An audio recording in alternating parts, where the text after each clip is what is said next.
অনেকেও slice রুটির কোনো preparation বানানোর জন্য ধারগুলো এইভাবে কেটে বাদ দেন, অনেকে আবার ধারগুলো ফেলে দেন, কিন্তু আমরা ধারগুলো ফেলবো না। এই দিয়ে একটা নতুন জিনিস বানিয়ে আপনাদের দেখাবো।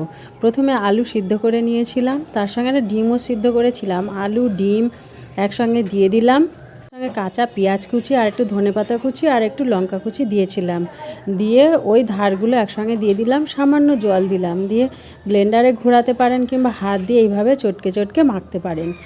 দেখুন এইভাবে চটকে চটকে খুব শক্ত করে মাখতে হবে, মাখলে একটা দলা মতো তৈরি হবে।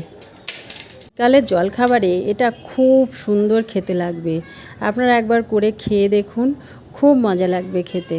খেয়ে অবশ্যই কমেন্টে কিছু বলবেন। এইভাবে মাখা হয়ে গেছে, পুরো দলা দলা পাকিয়ে গেছে। আর এবার আমরা এর থেকে যে কোনো শেপে বানিয়ে নিতে পারেন। আমি এই লম্বা শেপটা বানিয়ে নিয়েছিলাম, এই শেপটা দেখতে খুব সুন্দর লাগছিল, তাই এই শেপটা দিয়ে দিয়েছিলাম।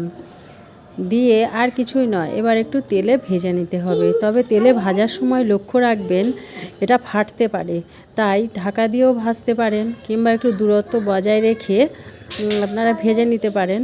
তবে ফাটবে তো, সেই জন্য একটু দূরত্ব বজায় রাখলেই ভালো হয়। তেলটা গরম হয়ে গেছে, ওই জন্য আমরা এটা দিয়ে দিলাম তেলের ভিতরে। প্রথমেই আস্তে থাকবে, আগুনটা আস্তে থাকবে, তারপরে আমরা জোরে দেব। প্রথমেই জোরে দিলে কি হবে, বাইরেরটা পুরো শুকনো হয়ে যাবে আর ভিতরটা কাঁচা থাকবে, তাই আস্তে আস্তে ভাজতে হবে। দেখুন কি সুন্দর লাগছে, স্যালাড সহযোগে খান।